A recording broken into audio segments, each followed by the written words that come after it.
नमस्कार दोस्तों। आज जो मैं आपको दरिद्र दहन शिव स्तोत्रम जो बताने जा रहा हूँ, इस विषय में मेरा ऐसे विचार हैं कि जो यहाँ तो इस दुनिया में तो सबसे ज़्यादा कीमती चीज़ है, यहाँ तो भगवान कीमती चीज़ है इस दुनिया में, और या फिर पैसा। और पैसे के लिए हमें वैसे उसके बाद में भगवान के बाद में यदि स्थान आता है तो पैसे का ही आता है, क्योंकि आचार्य चाणक्य ने भी कहा है ये अपनी नीति में कि यदि बुरे वक्त पे कोई चीज़ काम आती है तो यहाँ तो भगवान काम आता है इस दुनिया में, और यहाँ फिर आता है पैसा, बुरे वक्त में भी और अच्छे वक्त में भी। लेकिन अच्छे वक्त में अक्सर इंसान अपना आपा खो बैठता है, और बुरा वक्त में तो खैर उसे सब याद आते हैं, और बहुत से लोग उसे अच्छे भी नहीं लगते हैं। लेकिन मेरा यह मानना है कि सबसे पहली यदि इंसान की एक ज़रूरत है, भगवान को तो अगर हर कोई आदमी नहीं पकड़ता है, पैसे को दुनिया पकड़ती है, और सभी पैसे के दीवाने हैं, लक्ष्मी के सभी दीवाने हैं, और सभी चाहते हैं। संत भी उतना ही चाहते हैं जितना ग्रस्त चाहता है। यहाँ पे परेशान आदमी चाहता है पैसे को। और यदि हमारी इस दुनिया में सबसे पहली ज़रूरत है तो वो हमारी जो दुनिया में आज की दुनिया में पैसा है। और मैंने अब यह अनुभव किया है कि यदि तंत्र में भी उतरता है आदमी तो वो पैसे के लिए ही उतरता है। वो बात एक अलग है कि वो चमत्कार दिखाकर पैसा कमाना चाहता है। पैसा कमाने के कई हुनर होते हैं और कई चीज़ें होती हैं, कहीं ये बुद्धि विवेक के ऊपर होता है कि हम पैसा कैसे कमाते हैं। लेकिन कुछ लोग तामसिक साधनाएँ दिखाकर, तामसिक साधनाएँ सिद्ध करके या फिर उग्र साधनाएँ सिद्ध करके चमत्कार दिखाने के चक्कर में रहते हैं, जो कि ख़तरनाक होती हैं।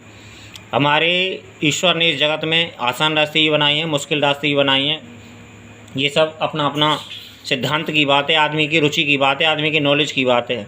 यदि भगवान का हाथ पकड़ोगे तो आसान चीज़ मिलेगी और सरलता मिलेगी। लेकिन यदि आप मुश्किल में पड़ना ही चाहो तो फिर एक अलग बात है। लेकिन मैं जहाँ तक समझता हूँ, मैं जो आज आपको देने जा रहा हूँ, ये धन प्रदाता स्तोत्र भी बोलते हैं इसे। जब इसे दूसरी भाषा में कहा जाए तो धन प्रदाता स्तोत्र भी बोलते हैं इस स्तोत्र को। तो पहले तो मैं स्तोत्र को आपके पढ़ के सुनाता हूँ जो कहता है। ये संस्कृत में भी और हिंदी में भी है। तो ये श्री वशिष्ठ जी के द्वारा निर्मित है, जो राम जी के गुरु थे। तो इस प्रकार है यह पाठ।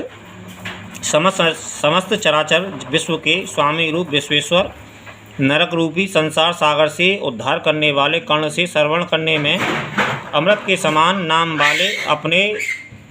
वाले अपने भाल पर चंद्रमा को आभूषण रूप में धारण करने वाले, कपूर की क्रांति के समान धवल वर्ण वाले जटाधारी और दरिद्रता रूपी दुख के विनाशक भगवान शिव को मेरा नमस्कार है।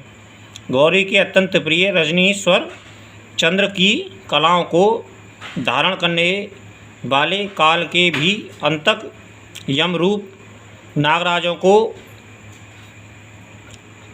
कंकड़ रूप में धारण करने वाले, अपने मस्तक पर गंगा को धारण करने वाले, गजराज का विमर्दन करने वाले और दरिद्रता रूपी दुख के विनाशक भगवान शिव को मेरा नमस्कार है।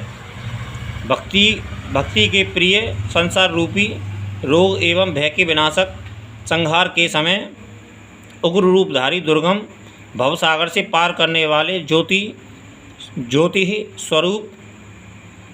ही स्वरूप अपने गुण और नाम के अनुसार सुंदर नृत्य करने वाले तथा दरिद्रता रूपी दुख के विनाशक भगवान शिव को मेरा नमस्कार है। व्याघ्र चर्मधारी, चिता भस्म को लगाने वाले, भाल में तृतीय नेत्रधारी, मणियों के कुंडल से सुशोभित, अपने चरणों में नूपुर धारण करने वाले, जटाधारी और दरिद्रता रूपी दुख के विनाशक भगवान शिव को मेरा नमस्कार है। 5 मुख वाले नागराज रूपी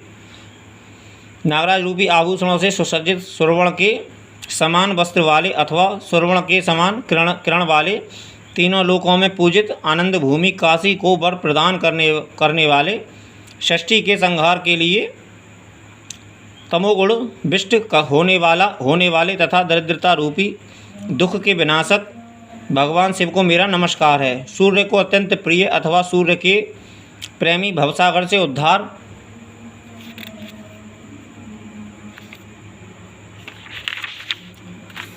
उद्धार करने वाले काल के भी महाकाल स्वरूप कमलासन ब्रह्मा से सुपूजित तीनों नेत्रों को धारण करने वाले शुभ लक्षणों से युक्त तथा दरिद्रता रूपी दुख के विनाशक भगवान शिव को मेरा नमस्कार है।